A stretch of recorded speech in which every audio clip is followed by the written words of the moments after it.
Hello friends, welcome. So today the newspaper in the Australian, there was this big news that the Australian migration system is going to go through a major overhaul.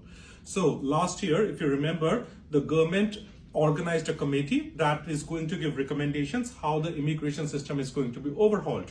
Now more information has started to come about that. There are three big things that were in the news article that I'm going to share with you. The biggest piece of information was that the TISMET level, the minimum threshold on which an employer can sponsor somebody, the income that they have to give, it was $53,900, but once these changes are approved, it's going to increase to $70,000. So for example, earlier, if somebody had to sponsor somebody as a chef, the minimum income that they have to give was $53,900.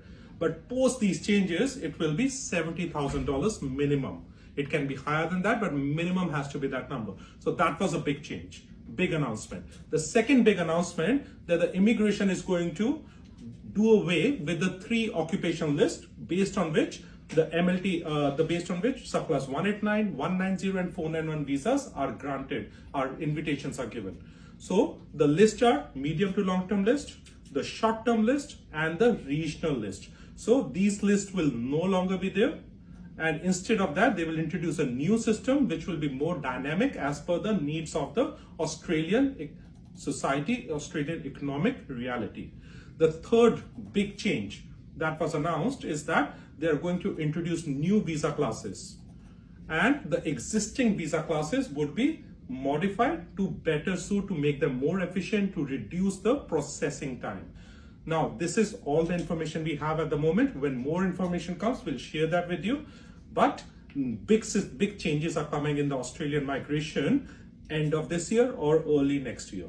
So stay tuned for that. And if your profile is ready, I would suggest go ahead, do your EOIs, do your ROIs, so that if you are fitting in the current system, then you get your nomination, you get your invitation before the changes come through.